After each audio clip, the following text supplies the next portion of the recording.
For my base, flour and butter, about 4 tablespoons of each, and a couple of cups of milk. This makes the thickened milk base for 1 pound of macaroni. The macaroni for each of these dishes, I cooked, then drain it and cold shock it so it stops the cooking process, because it's gonna continue to cook, of course, in the oven. So you can make this way ahead and just bake it off the day of Thanksgiving. Into our sauce now, once we thicken it up, we're gonna season it up with salt and white pepper to keep the sauce white. Over the shoulder for luck. You can't be too careful. It is Thanksgiving, right? Then I like a little granulated garlic and onion in my mac and cheese sauce.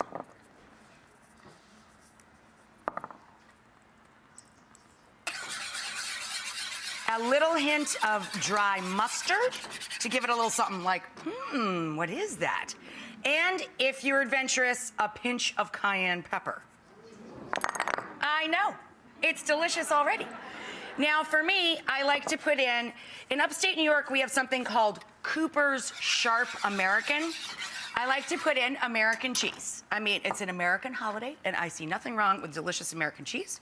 So I take a big old chunk of American and melt that down. And then it likes to hang out with its buddy cheddar. So cheddar and American cheese get in the hot tub together and melt into a beautiful, delicious, velvety, cheesy coating for all of your macaroni. Pimiento cheese, deviled mac and cheese. To the base. 2 or 3 little jars, depending on how deep you want to roll on your little pimentos. Chopped pimentos come in a glass jar. You just drain them off real well. And then we got to spice up the cheese sauce, just like we would deviled eggs, really. A little yellow mustard, a little Worcestershire, which always makes me think of Bugs Bunny saying Worcestershire sauce. A little hot sauce, a little smoked paprika. I know. You could go sweet or hot on the paprika or a combo. A little granulated onion, granulated garlic. And now I cut this one with 3/4 of a pound of macaroni and sneak a little nutrition in, some blanched cauliflower. Okay?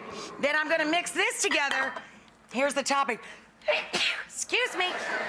Thank you. But notice I protected the mac and cheese. So, you know what the topping for this one is? Crushed up Ritz crackers, which is fun enough in and of itself. With butter and chives and parsley. Yum! I know! So I'm gonna mix this one up and throw them in the oven. I'll show you what all of these look like when we come back.